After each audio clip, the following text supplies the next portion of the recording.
So good afternoon, good morning, and good evening, everybody. This is an online session. So I welcome everybody all around the world to this quite interesting and important session. This is titled Water-Related Disaster Risk Reduction and Water Action Decade towards 2023 Water Conference. As you have been experiencing, COVID-19 had given us a hard lesson that our society is quite susceptible to sudden changes and disturbances. But actually, that is what we have been experiencing since millions, thousands, and hundreds of years back by disasters. So, Asia Pacific Water Summit, which was held in Japan this year in April, has come to the conclusion that we have to create a more resilient, sustainable, and inclusive society. This is the conclusion by the 18 heads of states and government of Asia and Pacific. But this is the universal appeal to all the international society. And water has to be a vanguard to transform our society to build back better post-corona society and the world. So today we are going to discuss about that. But as you are all aware, we are going to have a very important conference in March next year. That is the opportunity for us to discuss and to make an input on how water-related disaster risk reduction has to be placed in the conclusion and discussion of the UN conference and beyond. Having said that, I have a few keynote speakers to talk about the session, and I'd like to first welcome Dr. Han Sen-soo, former Prime Minister of Korea, and the chair of the high-level expert and leaders panel on water and disasters. He has sent us a video. So video, please.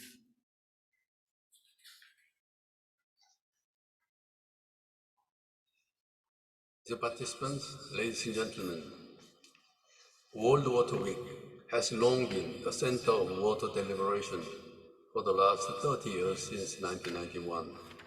Hoping that it will go on providing an important forum for the global water experts, I am pleased to give an opening remarks at the HELP session on water-related disaster risk reduction and water action decade. Water is life.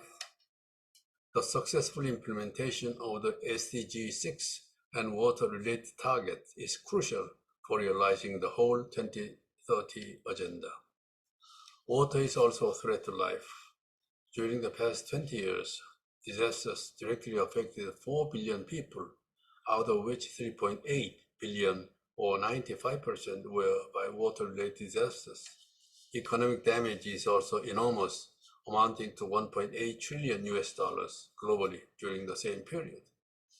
Globally, water-related disasters account for almost 90% of the 1,000 most devastating natural disasters since 1990.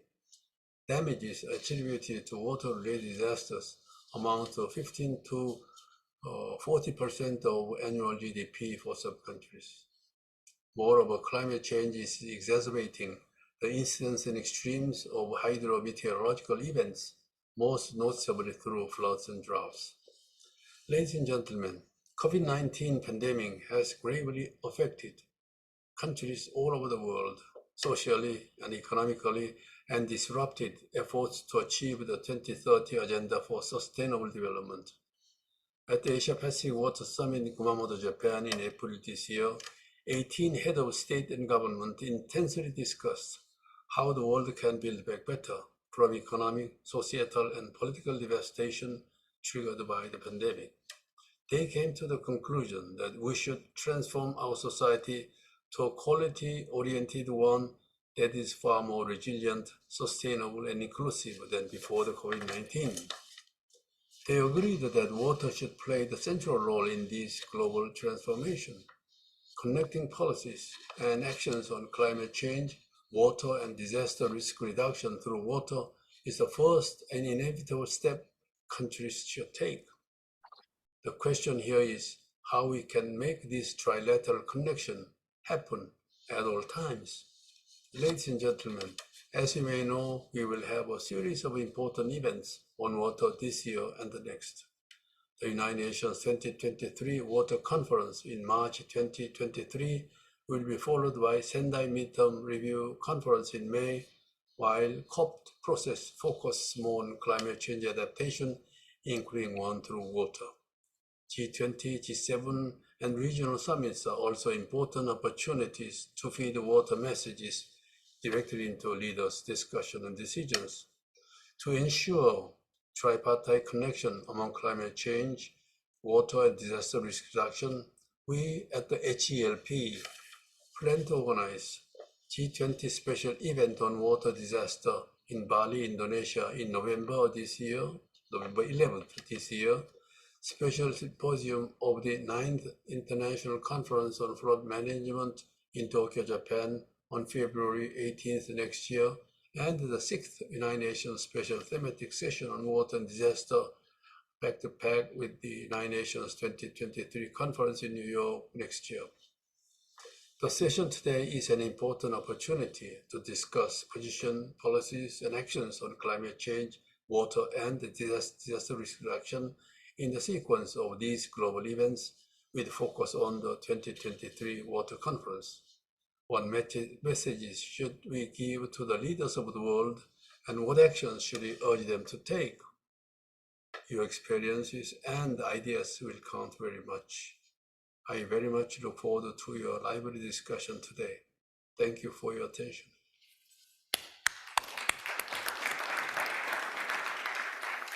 Thank you very much, Dr. Han. Next, I'd like to ask a keynote speech. The keynote speech will be given by Dr. Firdaus Ali, Senior Advisor in Water Resources to the Minister of Public Works and Housing of the Republic of Indonesia. So, Dr. Ali, I welcome you to the podium. Thank you.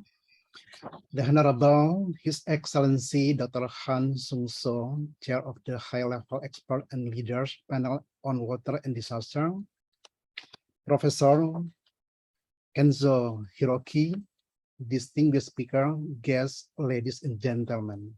Assalamualaikum warahmatullahi wabarakatuh. Very good afternoon, distinguished guests. It is indeed a great pleasure and honor for me to deliver a speech on HARP drafting meeting of message to G20 and HARP session in the World Water Week 2022. My enormous appreciation to the committee for initiating and organizing this meeting in the midst of COVID-19 pandemic. Distinguished guests, ladies and gentlemen, it is a special occasion. I would like to share the problem that are facing in Indonesia that I believe to be experienced in many other countries. I would like to recall Indonesia vulnerability to hydrometeorological disaster such as flood, landslide, and extreme wind. Hydrometeorological disaster are natural events that are difficult due to the causative factor, not only from the country's hydrometeorological condition, but also from surrounding. The impact of disaster is exacerbated by COVID-19 pandemic, which caused various social and economic problems. One of the challenges during COVID-19 pandemic recently is climate change, which caused an increase in temperature every century by around 0.99 Celsius degree, and this has caused a sea level rise 0.3 centimeter, which was followed by tidal flood. We have to manage these challenges. Indonesia has many big cities in coastal areas, such as Semarang, has facing those challenges, and Jakarta has started to implement a polder system with seawall and as a barrier and to land and seawater to prevent tidal flooding, new drainage system and pump. Indonesia need to increase its water availability in about 70 cubic meter per capita per year to about 120 cubic meter per capita. With the population up to 300 million people in 2030, no less than 36 billion cubic meter of water storage is needed. In parallel with catchment area restoration. To achieve the storage target since 2015, we have planned to develop 61 dams to increase our reservoir storage volume. Despite the COVID-19 pandemic, dams construction continue under strict health protocols. The population growth caused the conversion of land and exploitation of natural resources. The impact of this exploitation activity is an increase in the number of critical river basins from 22 river basins in 1984 to 108 river basins in 2018. Based on data from the Ministry of Environment and Forestry, there is a decrease in forest area from 98.7 million hectares in 2011 to 95.5 million hectares in 2020. This led us to work hard to restore the catchment area. To overcome this issue, Indonesia government has been carrying out non-structural development such as land use control, enhancement of public awareness, flood early warning system, mapping of flood-prone area, emergency response system, watershed conversion in flood-prone areas. Disaster and affordable. Therefore, in order to prepare for the emergency condition during the disaster, we have to act accordingly by providing temporary sanitation facilities, clean water, medicine, food, and temporary well-designed shelter to control the spreading diseases. Another challenge that must be prioritized is the challenge on possible food deficit due to the climate change. In addition, based on recent study by Indonesia Water Institute, it is evident that there is an increase in consumption of clean water during pandemic by 3 times greater than normal condition, with total household consumption reached approximately 995 to 1,415 liters per day per household. The government must accordingly respond to this issue with quite comprehensive handling in order to meet the need of food and clean water. Indonesia is developing the concept of food estate in anticipating food crisis. We rehabilitate and improve 42,000 hectares of irrigation network. We developed food estate in Hambang, Hasudutan, North Sumatra, and in Belu, is Nusa Tenggara, and improving our food estate in X mega rice project swampy area in central Kalimantan. To support the food estate project, we designed a system to increase water supply for horticultural crops. Distinguished guests, to implementation the Build Back Better, Safer, and Sustainable for Resilient in Indonesia is urgently needed in disaster management. Rehabilitation and reconstruction is not only conducting rehabilitation on damaged houses with the same vulnerability, but to include structural and non-structural measures to reduce vulnerability. The concept required a rigorous analysis performed by experts in various fields after disaster, which is result are coordinated by relevant agencies and private sector to support better development planning. Distinguished guests, ladies and gentlemen, I would like to take this opportunity to convey the infrastructure development for purpose of the empowering and conserving water resources, as well as disaster management always required technology resulting from innovation, knowledge management, and collaboration.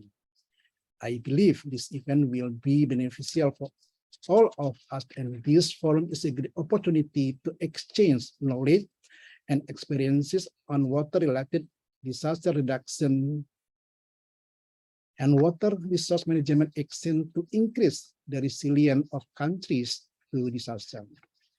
I will also take this opportunity to invite all of you to come to Bali for World Water Forum 2024. I thank you for all support for Indonesia for hosting this ultimate event. Indonesia will also welcome your family to come with you to enjoy our beautiful country. We are more than doing our best to make this event a successful and memorable one. Have a good and fruitful meeting. Thank you. Wabillahi taufiq wal hidayah. Wassalamualaikum warahmatullahi wabarakatuh. Jakarta, September 1st, 2022. Minister of Public Work and Housing of the Republic of Indonesia, M. Basuki Hadi Mulyono. Thank you.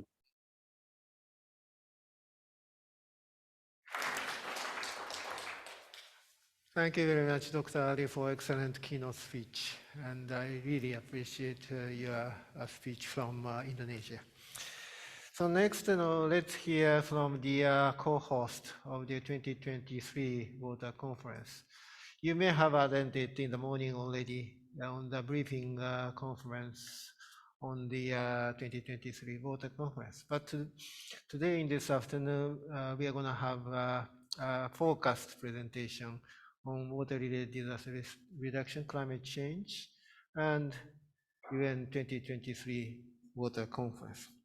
I'd like to invite Dr.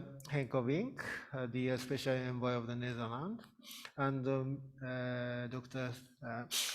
Sultan Rahil Moza, the Tajikistan Special Representative of the President. Henk and Sultan-san.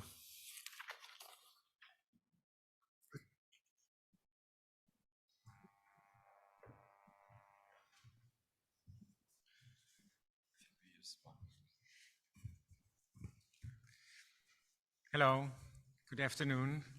It's good to be here again together to talk about the UN conference.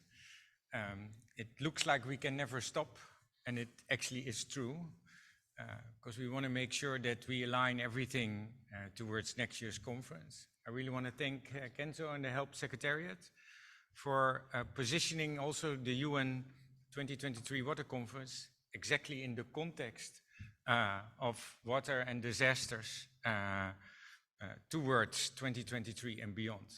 Critical importance for achieving the 2030 agenda, critical importance for delivering on the Paris Agreement, critical important also to show how water in the context of climate and disasters is such a, on one hand, disastrous way of providing us with the results of that, but at the same time the enabler. But thinking that through is of real complexity. So we have the honor to stand here and to discuss a bit.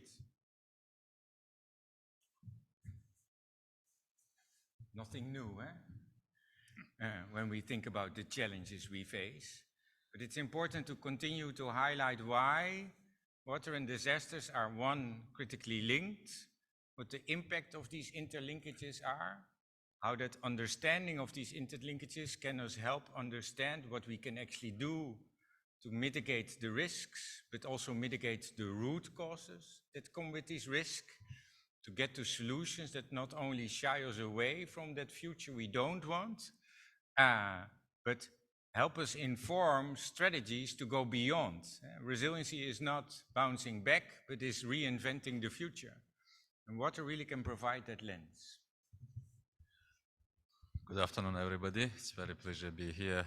Dr. Kenzo, thank you very much for inviting us. And really, I think the first two slides basically doesn't require a lot of attention. The first is interrelation of water, disasters, climate, and water is basically the source of our life and everywhere. So throughout all events, I think in Stockholm, you have been maybe communicating and discussing and hearing about this.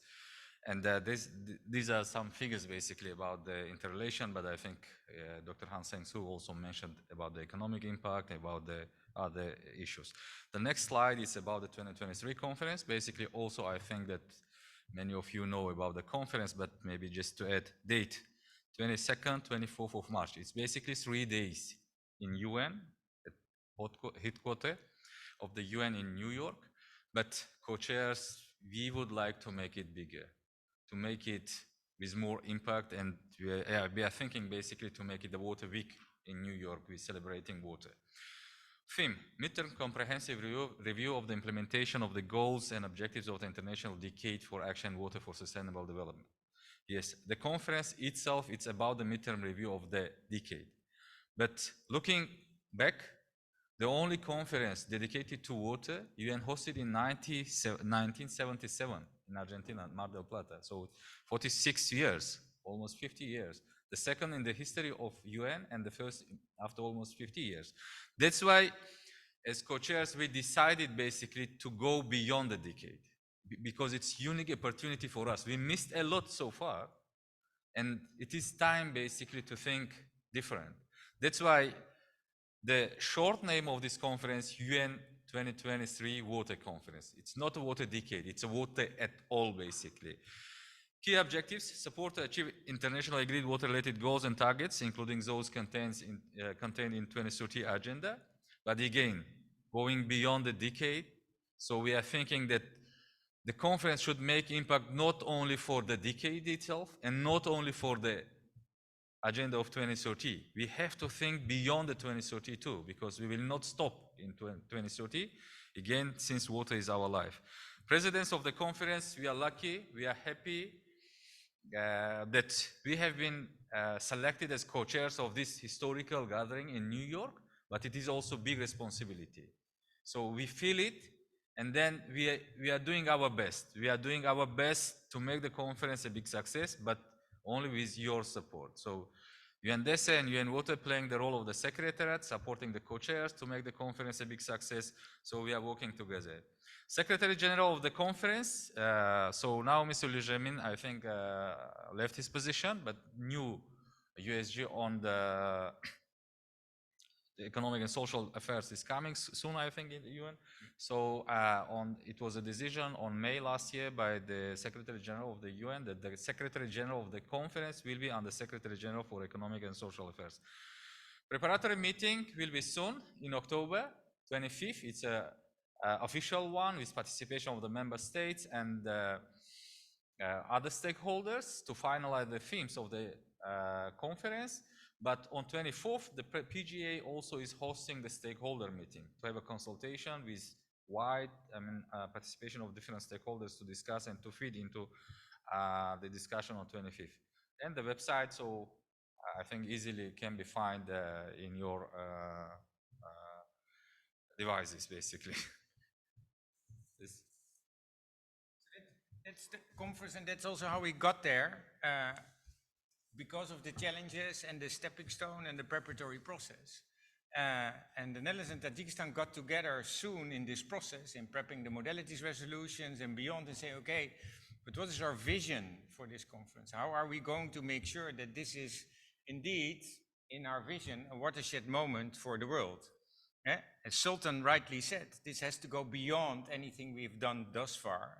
And that's tough because there is no treaty or agreement on the level of the UN, so it has to go by the way we do it and what we will put on the table as a global community in the form of voluntary commitments. And that is why we say the conference has to be based on 3 principles that are of critical importance to drive that success. The first one is about inclusivity. We have to make sure that we leave no one behind and that we include all in the lead up to this conference, the process on how we make this work and how we make sure that what lands on that agenda is on the agenda by all, and that the preparatory process shows that we reach out to all, but also capacitate all, young and experienced, indigenous, women, across all regions, across all sectors and silos, across all countries and river basins, oceans and lakes across the world. The second, cross-sectoral. Because we want this to not only be inclusive, but also really connecting the drops, I would say, instead of the dots, between all these sectors. Because you find water in every sustainable development goal, well, then every sector who is involved in these sustainable development goals has to be capacitated to come forward. So reaching out to energy, food, etc. We see food security now, but we don't talk about water. Wait, let's hear that again. It's impossible. We think about climate change and, well, Glasgow the formal process, while we had a water pavilion and water was, resonating across Glasgow, and we had a water day, the final declaration, the word water is, no, it's not there, no. So figuring out how to bring in these other sectors, because water is the enabler for delivering on those goals. And last, action orientation, because the outcome of this conference is not a declaration. The outcome of this conference are commitments. And those commitments will have to show the world that we took this opportunity serious and that we can deliver on those commitments to scale and replicate so we have impact on the world. It's a simple visualization, what has been said already by Hank about our visions, 3 principles, but also about our plans going beyond 2030. So an action-oriented, as it was mentioned, one of the main points in our work towards this, since really we are quite behind of achieving the SDG 6 and other water-related goals, and that's why action is urgently needed to achieve those goals. So the next slide is basically what has been done so far. We started basically our journey together 1.5 years ago maybe, and we used the different platforms. I put in this slide some of them basically, and including the COP26, 9 World Water Forum, 4th Asia Pacific Water Summit, but I think it is missed also the Bali on disaster risk reduction. Among of them basically a Bonn dialogue. Then we tried basically to use a platform of different events, not only dedicated to water, but also on disasters, on climate, on food. There was also biodiversity. So we are trying basically to integrate those processes with water processes, with preparation towards 2023 conference. And it is our idea basically to ensure the synergy between the actions and plans in different processes, including the climate through the COP, including the disaster risk reduction, having the platform of the Sendai Framework and other platforms, and of course, the water process itself. So our idea also to follow up with this approach, and it is also again the cross-sectorality, because all the sectors should be there, and but also it's very logical because water is closely interlinked with all these aspects of our life. So now we are using the platform of the World Water Week. Then there will be General Assembly, high-level week at the end of September, the 3rd decade basically. Then Cairo Water Week, COP27, and TGA meeting, of course, in October, we already mentioned.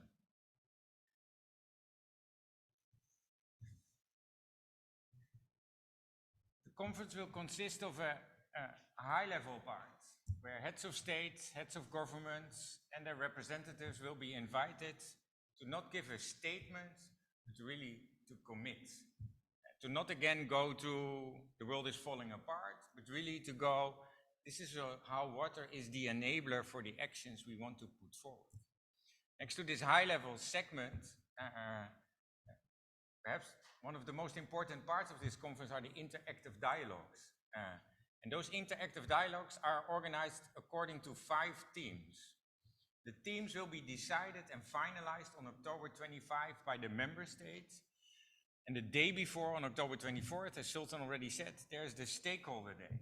That is actually almost the last day you can influence the theme. So making sure that whatever you want on the table on the 25th, that member states decide when it comes to the themes of this conference, better be ready before that.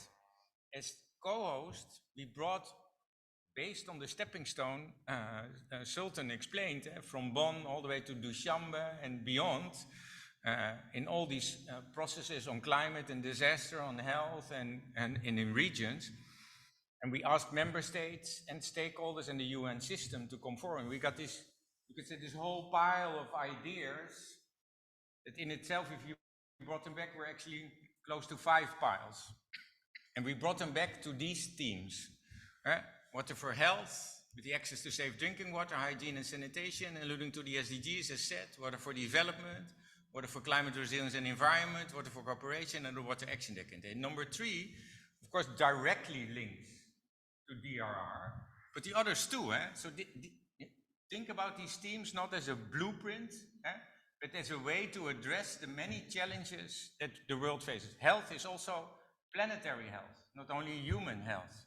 disasters are not only climate, but go beyond. So think bigger than the words of the teams are, and the teams are supported by the accelerators coming from the Global Acceleration Framework, finance, capacity, governance, innovation, and data, and the 3 principles of the conference: inclusivity, action-oriented, and cross-sectorality. Yeah, please, Noko. Just to add about this theme, which is basically the official program of the conference in 2023, we will provide additional platform for different stakeholders for different sectors to come there to be heard, basically, to provide their voices. And then I think there will be an opportunity for the climate sector, for disaster risk reduction sector also to be there. I mean that in part, I mean in line with being the official part of the conference, also having the additional platform, bringing together different stakeholders, major groups, and etc., to discuss in more depth, basically, the different aspects, water-related aspects of your areas, and to fit into the official program of the conference, side events, special events, and the cultural events, basically. And then about the conference deliverable. So I think you know already the conference will not have the negotiated document. So the only document which mentioned in the UNGA resolution about the modalities of the conference is a summary of the conference. But since it is a unique moment for all of us, since it is the historically, basically, after almost 50 years, co-chairs, Tajikistan and the Netherlands, we are striving to make it a success, not only through the summary, but with something different, which will be impactful, which will have the good result, and which should help us basically to make the change. That's why in the Dushanbe Conference, hosted by government of Tajikistan early June this year, so we launched the Water Action Agenda. Water Action Agenda is like basically basket where we would like to bring together commitments, small, big, from different stakeholders, from the government until the individuals, to make this change. So, and then based, of course, on the analysis of those commitments, and we will see also what could be scaled up and replicate. Basically, those we already seen that that it works. Discontinue or change what does not work, innovate what needs to be improved, fund what merits funding, and then also to find among these commitments also those which we will see really could be impactful, and then to build a partnership and coalition and alliances around those kind of initiatives and the commitments to make the change.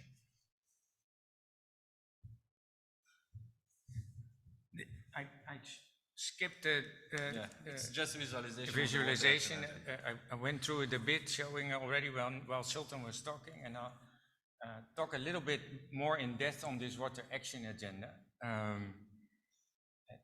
There is a reason why we do this as co-host. A conference in the context of the UN that has no formal framework when it comes to water, especially not water at large across the 2030 agenda. Talking about voluntary commitments, before you know it, can be pretty messy, especially after the conference, because then you have all these commitments and then what? So we really felt the urge for 2 reasons. One, to structure it so we can follow through and track and help and support commitments, but also to make sure that the message coming out of the conference, that the world can align behind commitments, that it is not, you know, 1,000 flowers bloom, but that those 1,000 flowers actually indeed inform a process of change. So the action agenda is not free, you could say, although the commitments are voluntary. It is a way to structure, deliver, and follow through. And at the same time, it should also capacitate the ones that normally perhaps would not come forward. And I often name examples of schools I work with across the world where children and teachers really put water at the heart and center of the curriculum. And the kids are so capacitated and start to understand water because their communities are often at risk, or their lives and health. And they bring parents and inform, therefore, voters to then, make sure that decision makers or the places where the parents work or where the kids will grow up or the studies they will choose are informed already by that water awareness. And those smaller commitments, and you can envision millions of them, can be capacitated by being part of such a UN process, an agenda coming out of a conference that helps them strengthen what they're already doing. So it's often overlooked. We immediately look at government and private sector and finance, but it is the change that is also happening on the individual and community level that we have to not only acknowledge, but empower and put a star on. So we envision hopefully a call, in this call to the world, really those commitments coming in of those amazing examples that can inspire decision makers also at the conference. If the boy and girl in Chile or Bangladesh talks to the president of Tajikistan or the king of the Netherlands, you bet it's a different conversation than we talk to them in a way. It's different. You have a different way of connecting, of communicating, of enticing, and it's also about how different generations and different cultures can come together, like the Netherlands and Tajikistan found each other in this conference. We have so many different backgrounds, but we have a common cause and a common goal. And that really is empowering for us already in this work. That's the ground layer, you can say. The middle layer is, of course, the institutional one. Yes, governments, private sector, NGOs, finance, academia, etc., have to come forward with those things they haven't done before. This is a bit a moment of truth. We call on the leaders of the world, of every organization, to come together in coalitions of the willing and put forward commitments that help drive change across the 2030 agenda. And for here, that would really mean, in the context of disaster risk reduction and water and disasters, the mechanisms, the investments, the programs, the capacity, the data, et cetera, that is needed to help us change course. And the midterm review of the Sendai Framework can really help inform that level of commitments. And if the outcome of that is less than what we expect, we just lost that opportunity. But if it's not, if the conference does mean it is an opportunity to come together, this institutional layer in itself, by its scale and magnitude, will help us set on course. And then the last are the game changers were the hardest, because like I said earlier today, game changers hurt. So we don't like them, not from an individual, neither an institutional level, but perhaps as a world, and especially also in the context of water and disaster, we can imagine a game changer. Tough to get, hard to follow through, but if we can, then that is a level of success that the conference really would help bring together. So that is how we see the action agenda work. Beyond the conference, this agenda is supported by us, the UN system, and beyond. Every coalition of partners that brings a commitment will also have to have a support mechanism, either already being there or being developed for that, to make sure that there is an enabling environment around these commitments, that we can see them through towards realization, that we can learn from them for scaling and replication. So there is indeed a rippling effect. It's amplified in the process after. So we're not only committed to the conference, we're committed to 2030 and beyond to make the actions we put on the agenda in 2023 a success. Yeah, great. Thank you very much, Henk. And I have to say, it was indeed not so easy to build this kind of partnership. At the beginning, we had very tough discussion and dialogues between us. But nevertheless, we did it. And today we have one voice, one mic for our presentation. And thank you very much for joining us. So our expectation, the commitments from different stakeholders, from different sectors in water action agenda. We need basically to synchronize our actions on water sector, on climate sector, on disaster and other sectors, then it will have due effect. Those who are from the water sector, that you know, IWRM, Integrated Water Resources Management, what is this basically? So having the integrated approach, you will have enough success, to move forward. That's why I think this is a case when we have to integrate our approaches in different processes together so to have the success in 2023 conference. Thank you very much for being with us and join us please. Thank you. In our next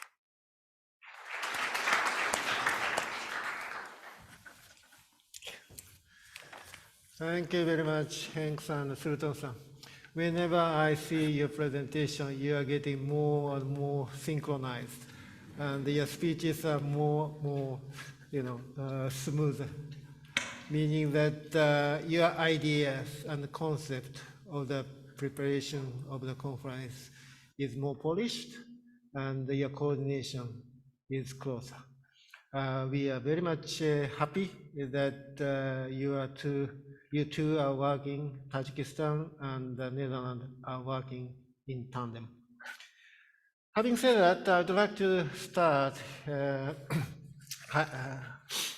panel discussion. I'd like to invite high-level speakers. Let me cite the names. Professor Mahmoud and Tijani, he is a senior policy officer. He is joining from the online. And Ms. Nita Pokler, chief of the Water Sector Group, Asian Development Bank, please come to the podium. Mr. Valentin Ike, senior water and climate specialist, Global Water Partnership, GWP. Welcome. Mr. Toshikazu Tokioka, Director for International Coordination of River Engineering, Water and Disaster Management Bureau, Ministry of Land, Infrastructure, Transport and Tourism of Japan. Welcome. So please take a seat as I'll do a bit of the background briefing. It's equality issue. equity, leaders too.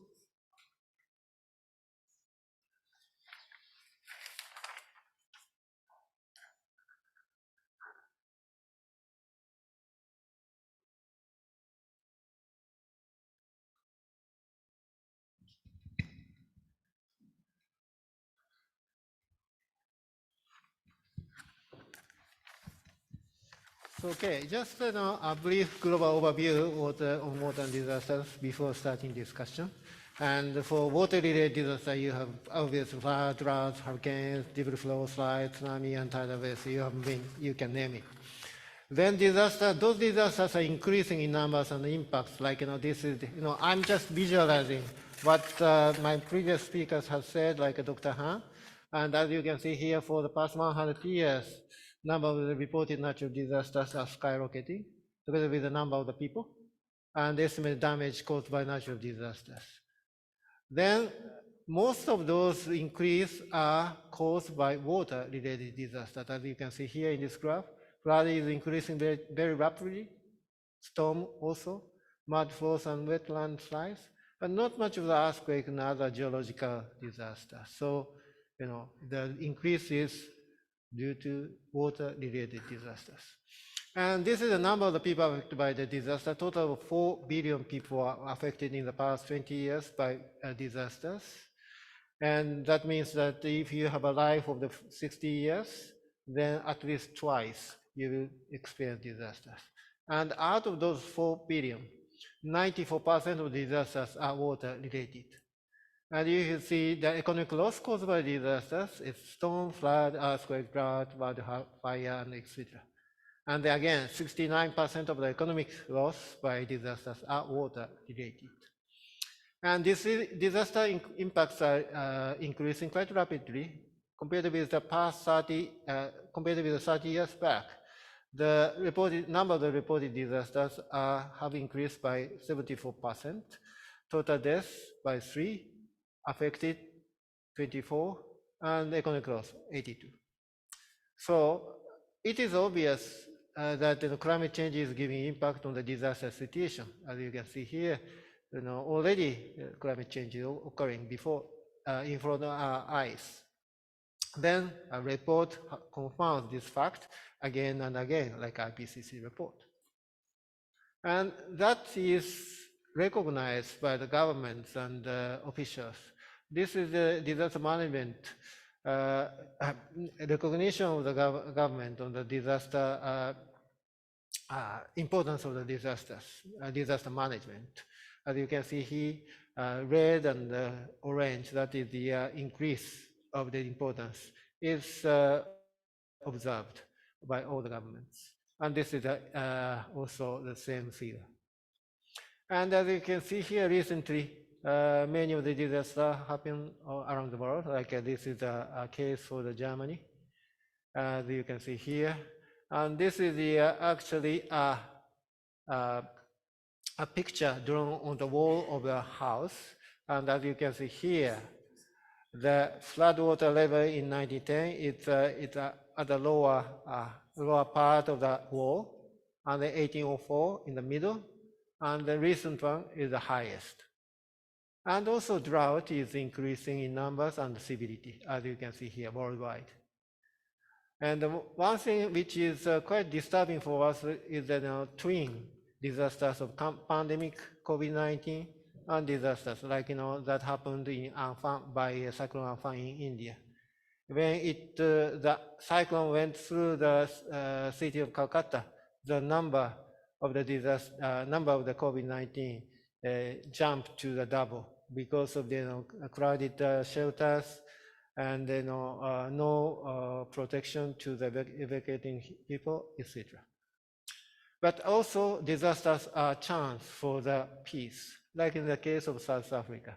The transboundary cooperation by the neighboring countries have solved somewhat tensions between the two countries at the time of the disasters. So having said that, there's a global process going on to discuss those issues. Left, Sendai Framework focusing on disaster, then center, water, and right, climate change. And the important thing is that we have to connect them. The high-level expert and leaders panel on water and disaster are doing quite regularly, but we need your help to make them closer. So this is a list of the water events, global water events from now to next year. So you can see a lot here. So now the people here are helping us to connect climate change, water, and disaster through these events. Having said that, my question to 4 speakers. Question is, your action on water-related disasters. The first question, what actions are you and your organization taking to address water-related disasters? So let me start from Professor Tijani from AMCO. Professor Tijani, can you hear me? Yes, I can hear you. I can hear you. Will you allow me to share my slides, please? Briefly. Yeah, thank you so much for the introduction and the background. And I want to also thank the co-chairs of the UN Water Conference for the background and the information provided. I'm representing AMCO here, which is the African Ministers' Council on Water. And as African Ministers' Council on Water, we are dealing with water-related disaster risk reduction within the framework of the African Water Resources Management Priority Action Program of AMCO. So on behalf of the Executive Secretary of AMCO, who is unavoidably absent here today, I'm presenting this brief overview of what we are doing in AMCO. And as a brief introduction, for those who may not know what is AMCO, what is AMCO? AMCO is the African Ministers' Council on Water and was formed in 2020 in Abuja. It is a delivery mechanism on water and sanitation for the African Union. Our vision is an African where there is equitable and sustainable use and management of water resources to improve the economy and livelihood of the people in Africa, at the same time taking the interests of the environment.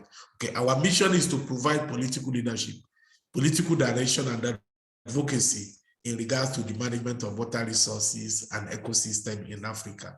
Having said that, AMCO developed a strategic document on Africa Water Resources Management Priority Action Program in 2016.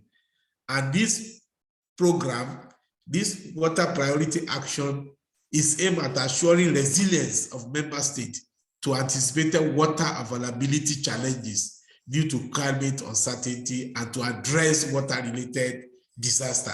And that is the key of this event here, that we are using the water resources management priority area to address the challenges due to climate change and to address the water-related disaster risk in Africa. And how do we do that?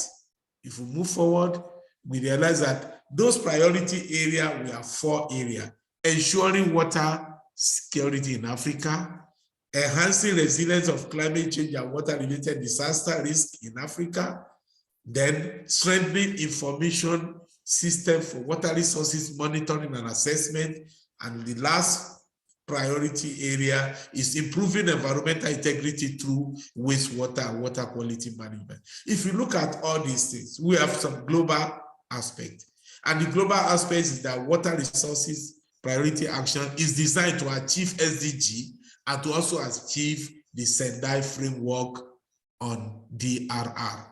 On the continental level, AMCO priority area in terms of water resources is designed to achieve the African water vision, and it's also designed to achieve the Agenda 2063, which is the Africa we want. These are the global initiative, the continental initiative of the African Union. So I'm looking at the UN disaster risk reduction priority area vis-a-vis AMCO water resources management priority area. We can see areas of alignment, and those areas of alignment are clearly ensured here. When you talk of understanding disaster risk, and we are doing something in ensuring water security in Africa, we are enhancing disaster risk reduction capability of the member state. We are also increasing the African water storage capacity. We are addressing the issue. When we talk of strengthening disaster risk governance within the UN, no, we are also indirectly within the African water sector trying to ensure that we strengthen the information system of water resources monitoring and assessment. And by the way, we are improving the national level capacity for collecting data that are reliable in terms of hydrometeorological data that can give us early warning system to prevent disaster risk. So we can see a lot of cross-cutting of these priorities of the UN disaster risk reduction priority area vis-a-vis the AMCO water resources priority focal area. So by looking at that, what are the current or existing water-related disasters in Africa? We talk of sea level rise in coastal area. We talk of temperature rise leading to increase in water demand and health hazard. We talk of imbalance and decrease in efficiency in crop water budget, which will affect food production in Africa, because Africa is rainfall dependent in most of agricultural activities. So population growth and rain variability is another issue. When you have this population growth and the rain variability that comes into it, that will lead to increase in demand for water for irrigation. And these are different level of threat that we have in terms of water-related disaster. Land use change, soil moisture change, high degree of uncertainty in river flow, how this will affect hydropower generation, changes in soil moisture will affect the groundwater recharge, and so on. So within this framework, we realize that flood and drought is one of the key areas apart from the water quality degradation in relation to the OECD classification that is really threatening Africa. And mind you, I need to emphasize at this point that despite the fact that Africa contributes less than 5% to the greenhouse gases in emission, we are the receiving end of the impact of the climate change, which is affecting us in terms of flooding, which is also affecting us in terms of drought. So on this note, I want to say that our strategy is to see how do we use integrated water resources management to ensure transboundary and holistic water resources management, both surface and groundwater. How do we use it to ensure sustainable development? How do we use it to ensure climate resilience? How do we use to ensure to reduce disaster risk? And how do we use to ensure regional cooperation and stability in Africa? And if you look at it, integratively, this is what AMCO is trying to do, to use water resources management to make sure that we take care of the disaster-related, water-related disaster risk, in solving the water supply in rural community, in solving water supply in urban community, in solving climate change adaptation problem, in also ensuring regional cooperation in terms of transboundary water management. How do we also ensure ecosystem sustenance? Managing water integratively, and how do you ensure smallholder irrigated agriculture to survive, to enhance food production? If you are able to achieve all these things, you can see the range of the range of the sustainable development goal that we can achieve. And that's why we are saying that our target is using this integrative water resources management to achieve socio-economic development in Africa by ensuring that we attain the majority of the of the SDG. Using that, we'll be able to achieve a lot. And by doing that, what are the water-related our agenda in terms of adaptation? We need to political buy-in, which we are coordinating as a coordinating and policy organ, effective policy plan, improved knowledge, access to climate finance is one of the key. Inclusive governance that will ensure adaptation to be effective. And what is the core values of AMCO water-related disaster risk? Our core value is that we want it to be member state oriented. It must protect ecosystem. It must involve livelihood improvement. It must ensure regional cooperation. Of course, we need stakeholder collaboration. So we can't do it alone in Africa. Stakeholder collaboration partnership is the key. And that is why we are saying that in ensuring that our focus here is that moving forward, what do you do in Africa? Moving forward, we need data. Data will generate information. Information will give us knowledge. The knowledge will help us to make informed decisions. The first three are based on science and fact. And that is why we need collaboration and support of technical partners. The decision at the end of the day that will be generated will be political based. And that's why we need inclusive governance and political leadership.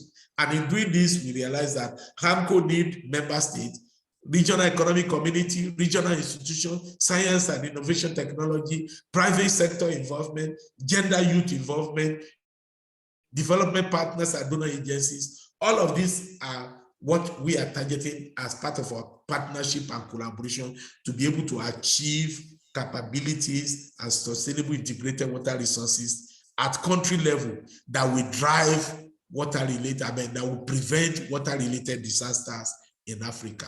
So on this note, towards the UN conference, I will say that we are looking for policy and governance in water-related structures. So the strategy framework that we are trying to do should have 4 key elements. Core element of engagement will be policy and governance in water-related disaster monitoring and early warning system. Vulnerability mapping is very key, and that we need that in Africa. Water-related disaster mitigation, preparedness, response, and adaptation is also key. Then participating inclusive action and research, of course. Last but not least is the capacity building in water-related disaster risk awareness and knowledge management. Because without knowledge, we can't make informed decisions. And that is the key area that we are focusing. On this note, I want to thank the organizer. I want to thank the co-chair of the UN for inviting us for this. And thank you for your attention.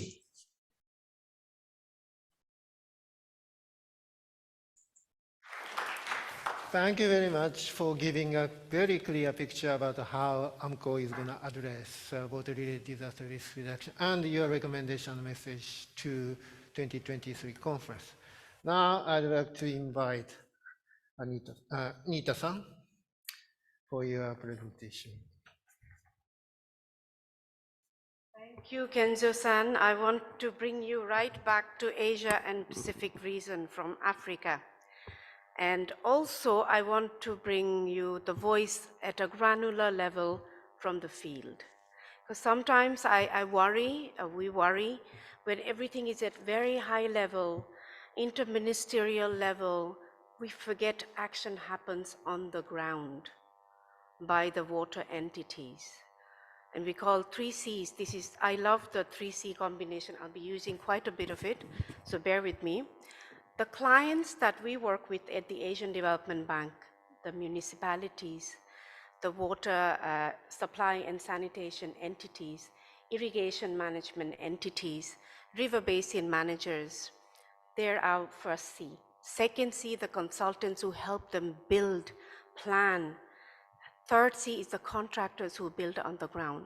What does this mean for this 3C ecosystem on the ground?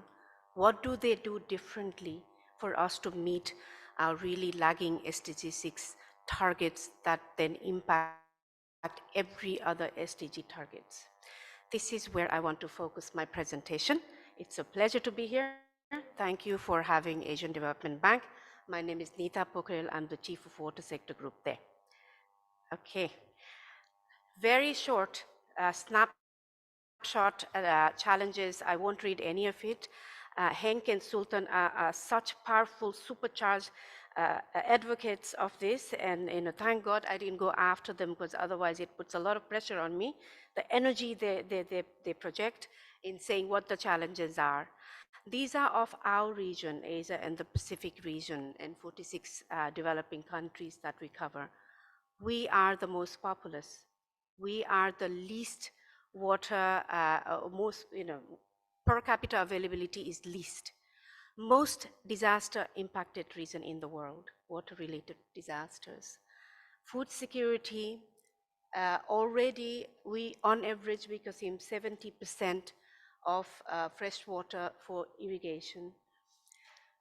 Access, to begin with, we're not even talking the other 3 Cs, which are my disruptor Cs. Without any of the disruptors, we already have over 2 billion people lacking access to water supply and sanitation in our region.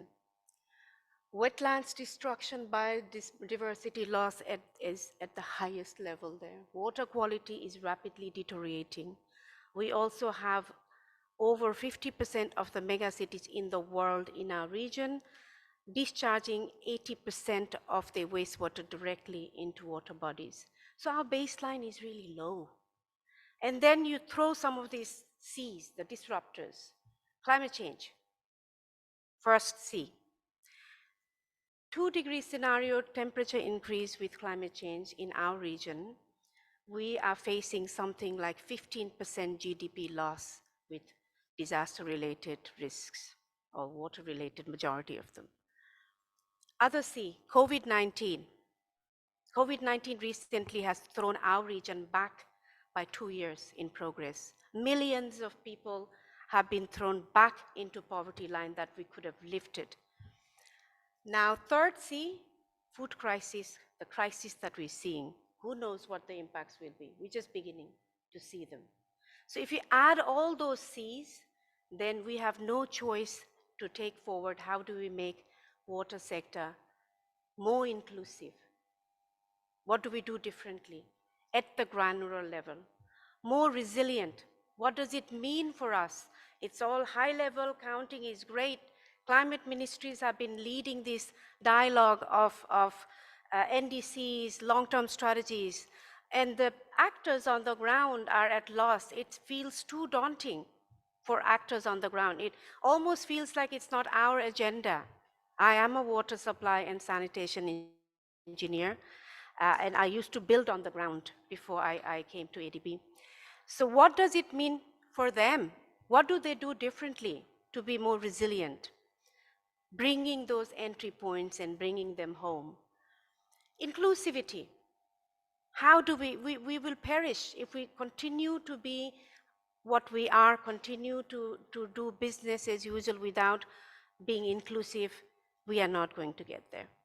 I won't go too much into detail here, but we have internalized tackling climate change and resilience, disaster risk resilience as a core pillar of ADB Strategy 2030, one of our operational priorities. We also made a very tall ambition last year and of raising 100 billion climate financing of our own resources, and of course with that leveraging other resources towards climate action.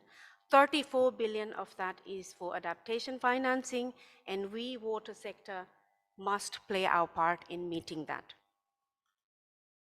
Just a quick snapshot of Asian Development Bank's outlook in water sector.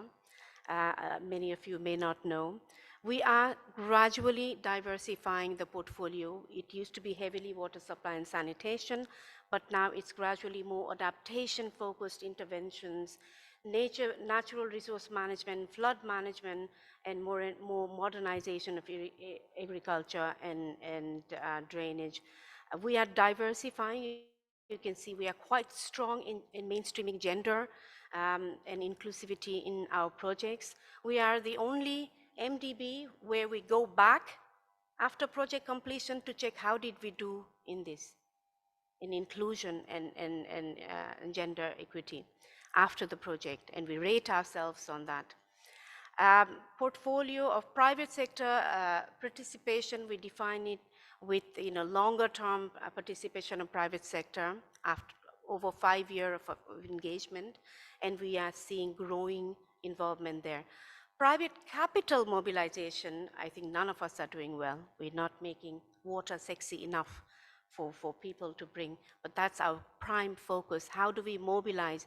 We cannot be sustainable if the money is just coming from one source and we do not have enough to run the systems, and we rapidly rebuilding and using the scarce resource.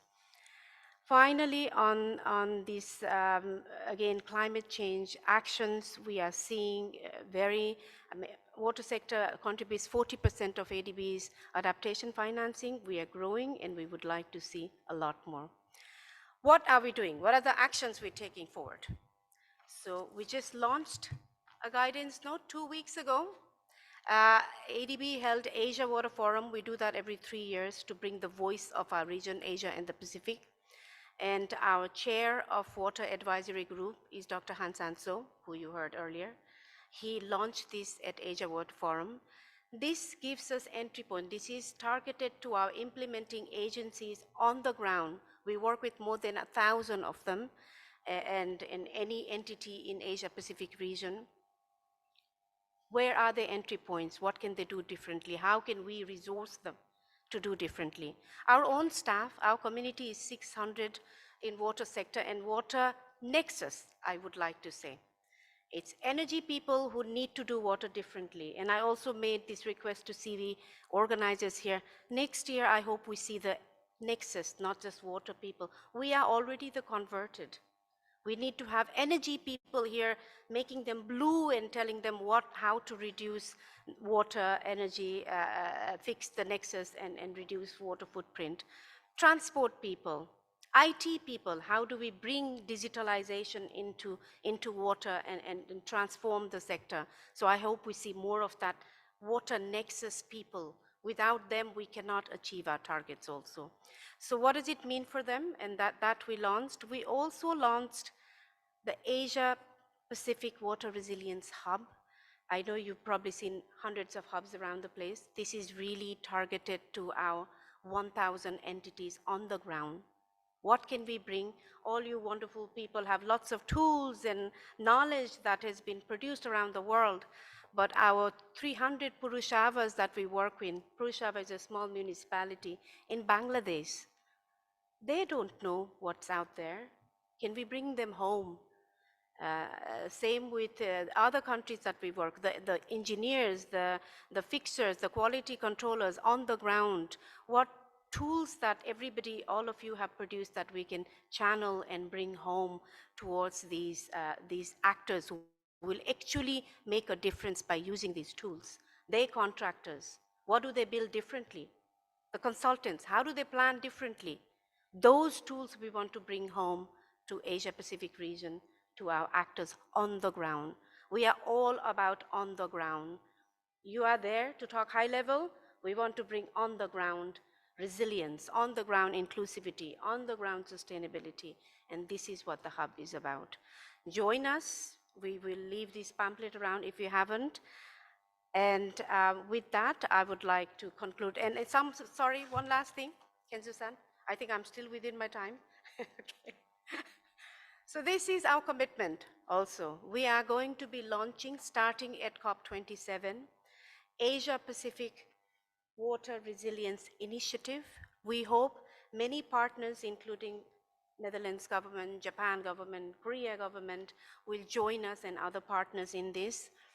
It is actions to increase inclusivity, actions to include resilience, actions to include sustainability on the ground. And some of the numbers, some very tall numbers, we plan to mobilize $10 billion of financing from our resources in water sector. And we hope you can join this journey with us. And these then will be shaped.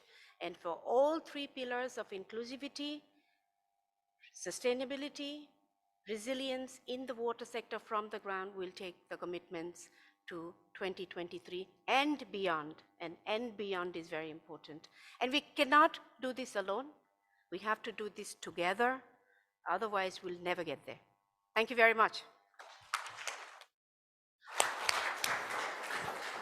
Thank you very much, Nita-san, for sharing your ideas and actions for Asia and your recommendation opinions to 2023 conference is precious. Now, I'd like to ask Valentin-san to come and share your views and the GWP action.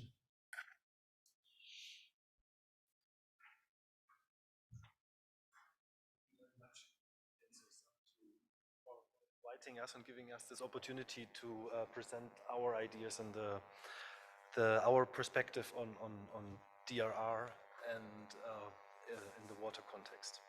So we have these joint programs with terrible acronyms, IDMP and APFM, together with the World Meteorological Organization. The one IDMP, Integrated Drought Management Program, is on drought. APFM, the associated program on flood management, is on flood. And unfortunately, I don't have the time to introduce both activities today, so I will focus on drought, since this is often the overlooked silent threat. And yeah, Henk, I think, alluded to it. Often we see a food crisis, we see an energy crisis, but we don't see the lack of water behind it. And just as an introduction, and I thank Nita, because I don't think I need to go into detail here.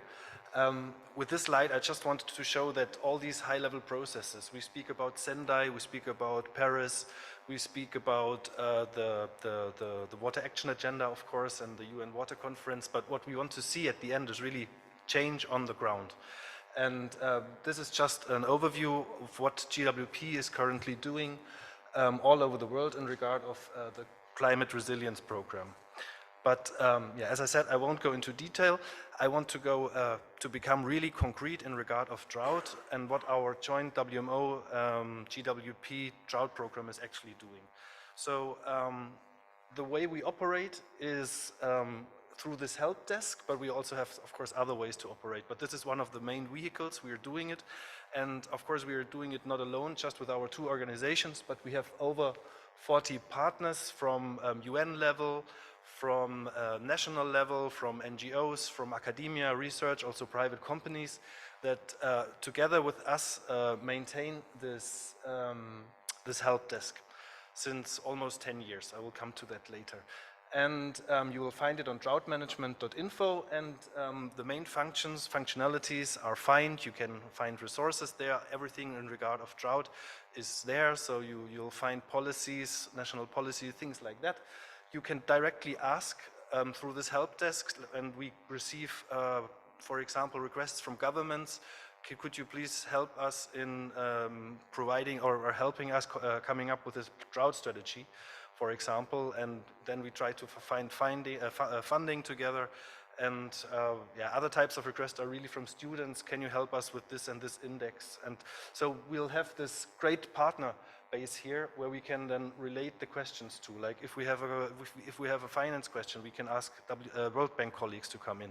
So it's really a very valuable resource. And the third functionality is the Connect functionality, where we bring really all these partners together, where we try to find the all this excellence, and we need all these different perspectives to really overcome drought. Since, as you are all aware, despite all the efforts during the last years, it's getting worse and worse. And I don't think I need to say something about the urgency. Kenzo nicely showed how bad it really is, and at the moment it's always in the news. Now in Europe, East Africa, in the Western US. So. Yeah, and I want to speak just very shortly also about knowledge production and guidance. This is also, of course, what we are doing and what our task is. I won't go into detail due to the time shortage, but this is one of the publications that we recently, like a month ago, published on drought and water scarcity. Very short, I think just 15 pages, because this was really demanded by several governments that we need to be clearer about water scarcity and drought. What is the difference? What is the human influence? Since drought is actually a natural phenomenon and will never go away. We just need to be resilient against drought. But more important is the heading here, that it's really demand-driven. We just don't produce nice brochures, but it should be demand-driven and really help on the ground. And B is a very nice example, because from very practitioners around the world that are currently trying to, consultants, for example, as Nita, one of the Cs, that really said, we have tasks from the government. We want to, for example, Costa Rica and Panama at the moment implement broader drought plans, but we don't know how to really do the drought impact monitoring. Since impact assessment, impact monitoring is a very sensitive thing, a lot of governments don't actually want it, because that would mean some responsibility, so there is always a gap and there is no clear guidance, also because it depends very much on the country context. So, but we got this request, and together with our community, we started then as a first step to do this baseline assessment, how our impact collected at the moment. And together with the partners, we are developing now guidance, and through WMO, this will be official guidance materials that the NMHSs, the National Meteorological and Hydrological Services around the world can then apply to really collect impacts of droughts. Since at the moment we are not really clear. We see always these news in the media, but if you look into the statistics, it's not very clear what really the impacts of drought are. And not just the agricultural droughts, since this is what we are, the agricultural impacts, since this is what we are mainly speaking about, but in water in general. And then policy activities, just two nice examples. The UNCCD, the United Nations Convention on to Combat Desertification, is one of our main partners. We work very closely with the Secretariat. And during the last 9 years, they have helped countries to, I think, over 66 countries to produce policies and plans on droughts. Unfortunately, just very little of these are really implemented at the end. And we are relooking at these plans now and really try to see how can we, on the ground with regional organizations, with national organizations, with a cross-coordination amongst ministries, really make the change and try to implement strategies or develop them further. And these are just two examples that we did this year in Armenia and Uzbekistan. Since we don't have the time to go in all these details, these are we have these regional programs of the Integrated Drought Management Program. So we have CASENA, which is Caucasus and Central Asia, that I was just explaining. And then we have also Central and Eastern Europe, we have West Africa, and we have East Africa. And there we really look beyond the project timescale and really try on the long run with our regional networks to support drought work. And in Central and Eastern Europe, just as an example, there is a Drought Watch, a platform where practitioners exchange on drought and where you have warnings for drought and so on. And we extended that to 3 countries, Kosovo, Montenegro, Northern Macedonia. In West Africa, we are currently establishing, together with the Volta Basin Authority, for 5 countries, a flood and drought early warning systems in the Volta Basin in a very integrated way. And in East Africa, we're working on social inclusion with many communities on drought, and we're trying to, what we learn there also from the communities and the role of women, for example, and youth in droughts, we try to bring that then to the global level where we design and create training materials that can be used online. And as my second last slide, I just wanted to make you aware and invite you all to this conference that we're planning for next year. So the context is like 9 years ago, there was the high-level meeting on national drought policy. And this was really a paradigm change. It was really a game changer. If you ask somebody from the drought community, they are aware of this event, because this was really when this policy idea was shaped from reactive to proactive drought management. And as I said, UNCCD did a great work, a lot of policies established, but we want to take stake now next year at this +10 conference and see what has happened during the last 10 years. What did we do right? What did we do not so right or even wrong? What can we learn, and what needs to be done for the next 10 years? And so we have an international organizing committee with the UNCCD, FAO, WMO, GWP, IMI, the US National Monitoring Center, NOAA, the US Met Service, UNDRR, UNESCO, IUCN, and the World Bank. And yeah, we are coordinating and planning together this process. And process, since it will not be just one event, similar to the UN Water Conference, we are having several events in advance. So we were at the UNCCD COP, we are here, we had an event yesterday, we will be at the UN Water Conference, COP27. We have regional events, and all this will hopefully then accumulate in next October, when we have this big event and want to set the agenda for the next 10 years. And to answer the last part of your question about what we are hoping for at the UN Water Conference, this is something that came out of our annual drought meeting of our government body that we have for the drought program. We met last week here in Stockholm, and so these were the things that we could excerpt from the community of the partners. So of course this is not decided, but we plan to really submit a one-pager to the October meeting in New York, where we would like to submit our ideas on drought. And three main points perhaps for discussion later on is, of course, we have seen there's the third interactive dialogue where DRR is included. What are the opportunities to contribute, and to the concept notes, and how as Sultan and Henk nicely said, we also want to reach out to the other dialogues. What are the entry points there? Then, of course, what are the long-term commitments from the DRR community to the water action agenda? How will this work? Can we really break the silos? We're talking since decades about breaking the silos, but it's not happening. I mean, obviously we fail in that, and perhaps we should rethink the approaches, because it doesn't work. And then something that really came up and we struggled a little bit was this idea, should there be dedicated drought finance? Because often drought has difficulties to get climate finance. It's not really perceived as a climate threat. Or should there be a DRR finance? So in this space, or should climate finance be opener also to drought, and understand better that drought resilience is climate resilience? What I think for all of in this room is obvious, but it's often not for decision makers. So these are just three discussion points I wanted to bring up from the community. Thanks a lot for the opportunity. Thank you very much, Valentin-san, for focusing on drought, because floods and droughts are the both sides of the same coin. And we really want to discuss droughts in the 2023 conference. Now, I would like to ask the Mr. Toshikazu Tokioka. In Japan, there was an Asia-Pacific Water Summit, so he would share some of the output and also actions based on that. Thank you very much, Professor Kenzo-san. And I'm very much pleased to be here today and have opportunity to make my presentation here in session. My name is Tokioka Toshikazu, Director for International Coordination for River Engineering, the Ministry of Land, Infrastructure and Transport and Tourism, Japan. So today I'd like to briefly introduce the Japan's view for the water-related DRR, disaster risk reduction. So first of all, I'd like to introduce a bit about our ministry's mission in water-related disaster risk reduction.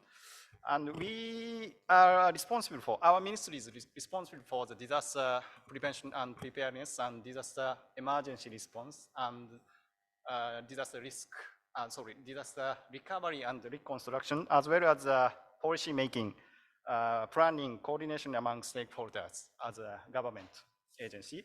And among this a lot of responsibilities of our ministries. Today, I'd like to emphasize the great importance of the disaster prevention and preparedness, which is mentioned left side of the slide. So this is the flood record occurred in 2019 in Japan in the area of Abukuma River. So we have a lot of loss. We had a lot of loss from this flood. And after this flood disaster, our ministry calculated the cost and damage and cost required after the flood disaster, which includes the reconstruction of the new embankment, which will be stronger than the previous embankment because the previous embankment was breached. And also the recovery, the emergency repair, and also the disaster relief. And also the biggest loss is about the damage to the public and private asset. So this is after the result of the calculation, the total cost required is more than 6 billion US dollars from just single flood disaster. So, but seeing this result of the calculation, I can't help thinking that if we have developed the stronger embankment before this flood occurred, so in other words, all the flood damage could have been prevented if just 16% of the post-disaster cost have been invested in advance. So this is this is our ministry believe the fundamental of the water-related risk reduction. But this is the case in Japan. But when we look at outside Japan, the situation outside Japan, we have concern, our ministry concerned, which is the priority of the water-related disaster risk reduction response tend to be lower than the response in other sector in many countries, despite the situation in global. And also the climate change is also the big concern for us. So, sorry, forgot to think. So seeing this situation concern, we must think how to overcome this concern, and we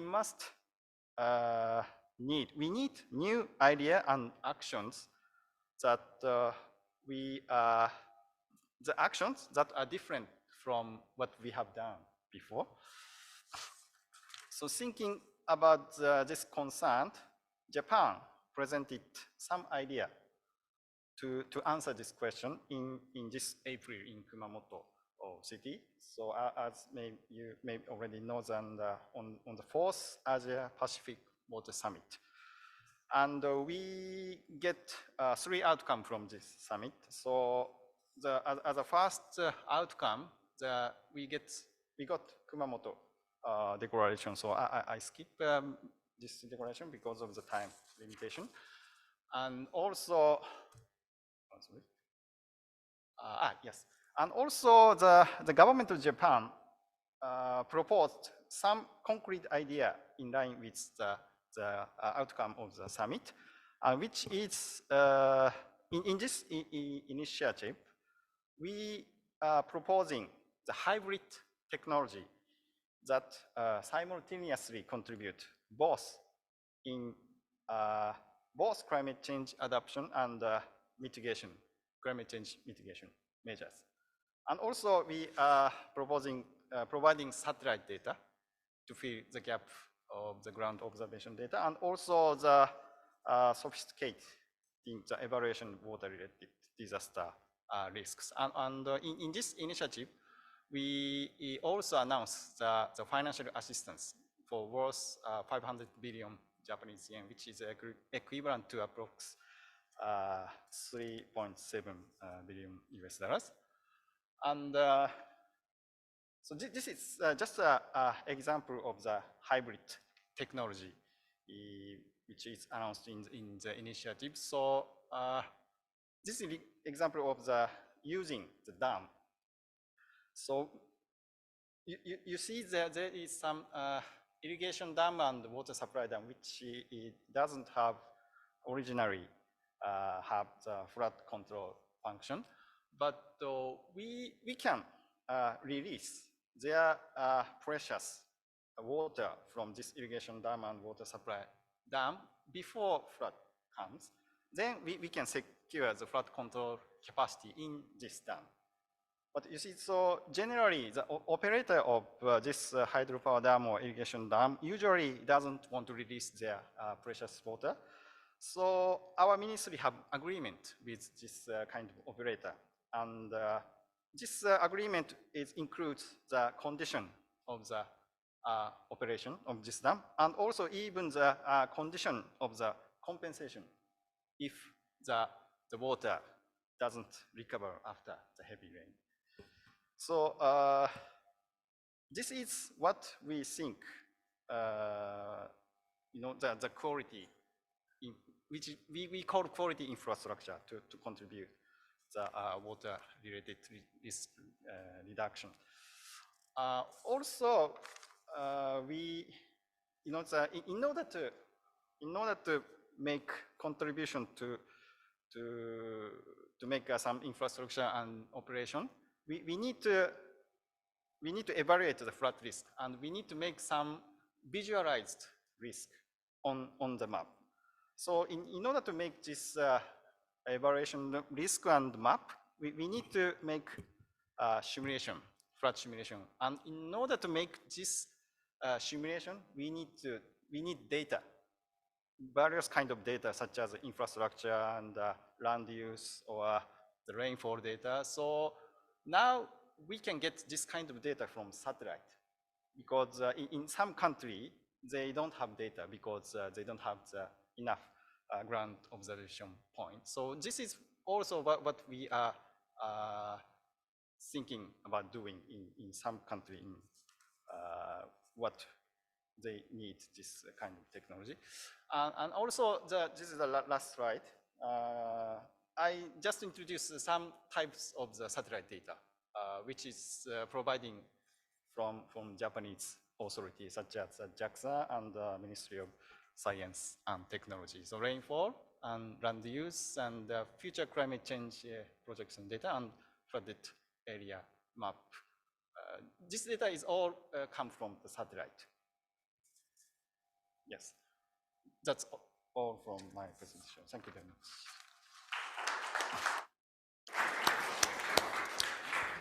Thank you very much for sharing your actions coming from the Asia Pacific Water Summit.